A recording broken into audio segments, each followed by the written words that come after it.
안녕하십니까? 자, 여러분들 해양수산부 소속으로 초원경찰을 모집하는 부분에 있어서 강의를 맡게 된 송광호입니다.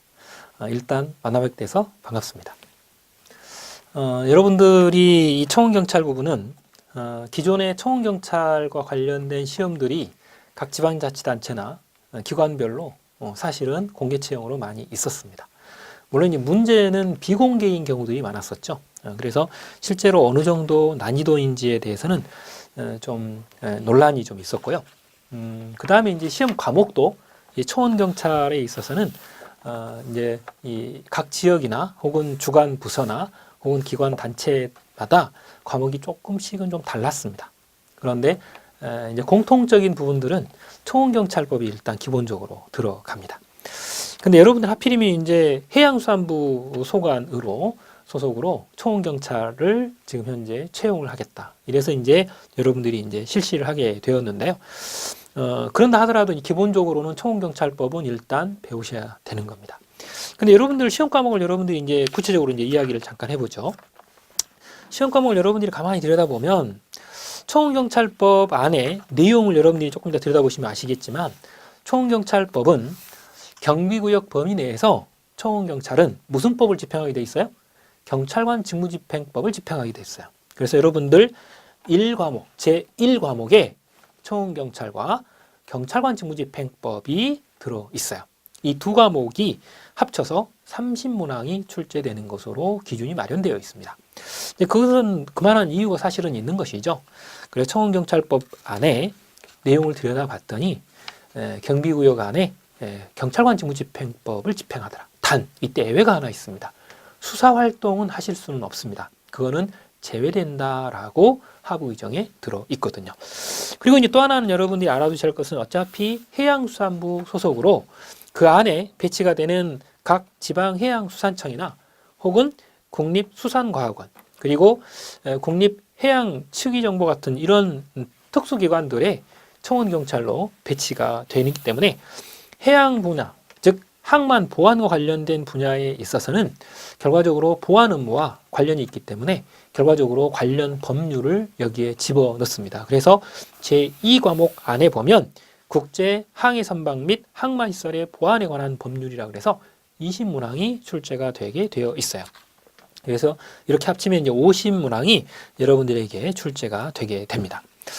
자, 그리고 이제 여러분들이 이 안에 보면 이제 체력 시험이나 이런 부분들도 과목에 포함이 되어 있거든요. 그래서 뭐 달리기도 있고, 그리고 이제 잇몸 일으키기나 아니면 악력, 그리고 팔굽혀펴기 같은 이런 부분들을 기초적으로 들어가는데, 문제는 이제 여러 가지 이런 체력 과정 중에 일부가 이 안에 또 들어가는 것이 내용이 되어 있습니다. 그래서 체력 또한 들어갑니다. 그래서 머릿속에 들어있는 지식만을 테스트하는 것은 아니다. 그래서 일반적으로 뭐 공무원 시험하고 비슷한 패턴이 일단 결과를 나타냅니다. 더더군다나 이게 해양수산부 소속으로 국가기관 안에 들어있는 청원경찰이다 보니까 국가공무원법상 결격사유 같은 부분들도 여기에 따지게 됩니다. 그래서 여러분들이 안에 또 이제 말씀을 드릴 기회가 있겠지만 결격 사유가 있으시면 곤란합니다. 그래서 국가공무법 제33조 부분도 여러분들이 꼭 기억을 해야 되는 그런 내용들이고요. 그리고 이제 여러분들이 2차에서 어쨌든 체력을 보게 되는데 기준이 이미 마련되어서 발표는 된 상태이죠. 자, 그리고 여기서 이제 특징이 또 하나가 있습니다. 여러분들이 여기 보시면 이 청원경찰법이라고 되어 있지만 실제로는 법률도 있고요. 이게 이제 법률이죠. 그 다음에 이제 그 밑 하부 규정으로 대통령령에 해당이 되는 시행령도 있어요. 그리고 그 밑에 이제 하부 규정으로 시행 규칙도 있습니다. 행안부령으로. 자, 이런 것들이 지금 들어있어요. 그리고 또 하나 경찰관 직무집행법인데요. 이 경찰관 직무집행법만 알면 되냐? 아닙니다. 경찰관 직무집행법 밑에 하부 규정들이 또 있어요. 이제 가장 대표적인 게 시행령이죠. 경찰관 직무집행법 시행령이라고 해서 행안부령이 있습니다. 이거 말고 또 하나가 있어요. 이 행안부령이라 대통령령이죠. 시행령은. 그리고 또 하나의 대통령령이 있는데 위해성 경찰 장비 사용 기준 등에 관한 규정이라고 하는 대통령령이 또 하나 붙이고 있습니다. 그래서 어차피 여러분들은 경찰과 관련된 활동을 하시게 됩니다. 그렇기 때문에 여기서 이제 무기를 다루시게 되는데 그때 위해성 경찰 장비 사용 기준 등에 관한 규정에 따라서 주의할 점들이 있어요. 이런 것들이 이제 같이 이제 보여야 될 점이 되고, 그리고 경찰관 직무집행법 안에 보면 손실보상 규정이 같이 들어있거든요. 근데 여러분들이 어차피 국가기관 일부로 활동을 하다 보니까 뭐 손실보상도 국가에 대해서 상대방이 하게 됩니다. 그래서 이제 그런 활동하고 간접적으로 연관이 되게 되죠. 그래서 이제 손실보상 관련 규정들도 같이 배우게 돼요. 그런데 이때 이제 무기나 아니면 위해성 경찰 장비 관련 부분에서는 위해성 경찰 장비 사용 기준 등에 관한 규정이라고 하는 대통령령이 따로 하부 규정이 있고요. 또 하나는 이게 손실보상이나 이런 부분들은 시행령에 별도의 규정을 갖고 있어요. 그래서 하부 규정이 두 개로 일단 벌어져 있습니다. 그 다음 이거 말고 이제 범죄 신고와 관련된 부분에 있어서의 보상금을 주는 부분이 있어요. 이제 우리는 포상금이라고 표현하는데, 이거는 이제 별도의 경찰청 고시로 지금 되어 있도록 이제 법률이 규정하고 있습니다. 그래서 여러분들이 보시다 보면 뭐 간단하게 청원경찰법과 경찰관 직무집행법 법률만 보면 끝이라고 생각하시는 분들이 있을 수 있습니다. 이제 그렇지 않습니다. 절대로 하부 규정들이 워낙 잘 만들어져 있고 철저하게 만들어져 있기 때문에 그런 부분들 여러분들이 꼭 보셔야 되고요.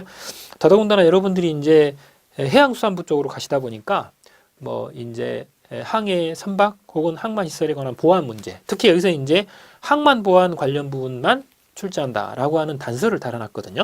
그런 부분들을 여러분들이 특히 주의하시면서 보셔야 되는 것이죠. 그래서 실제로 여러분들이 이 법률 내용들을 보시게 되면 실제로 이제 어느 과목하고 비슷하냐면요. 경찰관 직무집행법이라고 하는 것은 실제로 경찰 공무원들, 그죠? 경찰 공무원들, 육상에 있는 경찰 공무원들입니다. 해상 경찰 공무원이 아니고 경찰 공무원들에 대해서 경찰관 직무집행법이 실제로 시험을 보고 있습니다. 뭐 순경으로서의 시험이든 경찰관 보호서행으로서의 시험이든 승진 시험에 있어서든 간에 이런 경찰관 직무집행법의 내용들이 실제로 시험을 보고 있기 때문에 이미 기출문제는 상당히 누적이 된 상태이고요. 그 다음 청원경찰법의 경우에 있어서는 이때까지 경비지도사랄지 혹은 지방에 있는 여러 가지 기관들에서 실시하고 있는 청원경찰 시험에 있어서의 시험 문제 같은 것들이 이미 상당 부분 누적이 되어 있기 때문에 그런 기출문제를 기반으로 해서 여러분들이 강의가 될 것이라는 거예요. 그렇기 때문에 상당히 깊이가 있는 부분들도 간혹 진행이 될 수 있다라고 하는 것은 생각을 하고 계셔야 됩니다.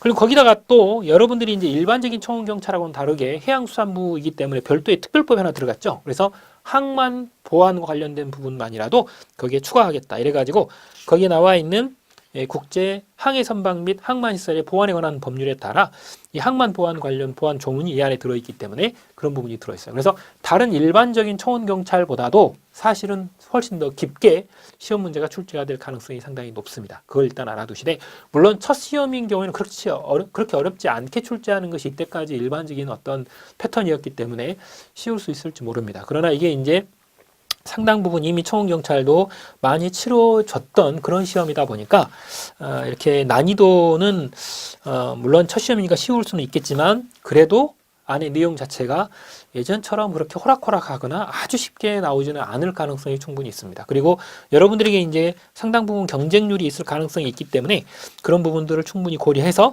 여러분들이 볼 수밖에 없다, 이렇게 보는 것이죠. 그래서 특히 이 청원경찰법의 경우에 있어서는 여러분들이 이미 경비지도사에서 상당 부분 깊이 있게 출제가 된 부분들도 많습니다. 그렇기 때문에 조문을 철저히 보셔야 되는 것이죠. 지금 방금 전에 말씀드렸던 청원경찰법, 경찰관 직무집행법, 그리고 여기에 특수적인 부분인 국제 항해 선박 및 항만 시설 보안에 관한 법률 같은 이런 경우들은 법률 조문을 여러분들이 상시로 가지고 다니면서 계속 읽어보셔야 됩니다. 그리고 어느 정도 읽다 보면 이 문장은 이렇게 바꾸면 시험 문제가 나올 수 있겠다라고 하는 그런 느낌이 오게 됩니다. 그런 것들을 갖게 되고 거기에 이제 제가 강의를 했을 때 거기에 포인트를 잡아드리면 이렇게 연결이 되는 거구나, 그건 알고 계셔야 돼요. 특히 여기서 경찰관 직무집행법 같은 경우는 물론 조문을 중심으로 출제가 되겠지만 그 안에는 이론상 일정한 흐름이 있습니다. 그걸 여러분들이 잘 기억하시면서, 그리고 이제 그 안에 치루어지는 경찰관들의 일정한 조치 혹은 권력 활동들이 그 어떤 성질들을 가지고 있기 때문에 그 뒤에 어떤 의미를 이 안에 부여할 수 있게 돼요. 그런 것들을 여러분들이 충분히 생각하시면서 여기를 공부를 하셔야 됩니다. 그래서 순수한 의미의 조문만으로 출제가 될 수도 있고 거기에 들어있는 여러 가지 이론적인 내용들도 같이 출제가 될 수 있기 때문에 그런 부분들을 충분히 고려하시면서 여기를 공부를 하시는 게 굉장히 좋을 것이다 이렇게 봅니다. 그리고 이제 이게 더불어서 이제 뭐 면접 관련 부분들도 중간중간에 이제 언급을 해드릴 수 있을 텐데요. 뭐 다른 경찰 시험하고 거의 같습니다. 거기에 이제 여러분들이 어떤 전문 지식을 어느 정도 갖고 있는가, 특히 여러분들이 경찰 시험을 준비하셨던 분들이 또 상당 부분 있을 수 있는데요. 거기에 이제 형사소송법적인 일부 지식이랄지, 혹은 경찰 실무, 즉 경찰학적인 어떤 지식이랄지, 그리고 최근에 벌어지고 있는 여러 가지 세간의 이슈가 되는 사건들에 대해서 여러분들이 생각을 묻는달지 않은 이런 것들이 충분히 면접에서도 출제가 될 수 있기 때문에 그런 부분들을 고려하시면서 공부를 하시는 게 가장 좋으리라 이렇게 보고요. 일단 고득점을 하셔야 되는 이런 성질의 과목입니다. 그렇기 때문에 여러분들이 철저하게 조문을 습득해 주시고, 그리고 강의에서 포인트를 잡아드리면 그걸 여러분들이 계속 반복을 하시는 반복이 가장 중요한 하나의 흐름이 된다. 그리고 무조건적인 암기보다는 그 안에 제가 이유를 설명을 해드린다 할지 흐름을 설명하는 판서를 하게 되면 그런 부분들을 잘 따라오시면서 여러분들이 공부를 해주시면 좋겠습니다. 자, 여기서 이제 마지막으로 여러분들이 해줄 수 있는 이야기는 반복입니다. 복습을 잘 하십시오 라고 하는 거죠. 시간이 그렇게 많지 않은 상태입니다. 그리고 또 하나 여러분들이 주의할 점이 하나 있습니다. 여러분들이 보시는 법과목은요, 시간이 지나면 조문이 바뀐다는 사실입니다. 특히 경찰관 직무집행법은 2019년 6월 25일 이후에 조문이 따로 있고 6월 24일까지 쓰는 조문이 따로 있습니다. 그래서 여러분들이 지금 제일 처음에 공고가 나온 그 시행일시, 즉 필기시험을 기준으로 해가지고 필기시험 기준으로 해서 지금 대부분의 교재들이 쓰여졌을 겁니다.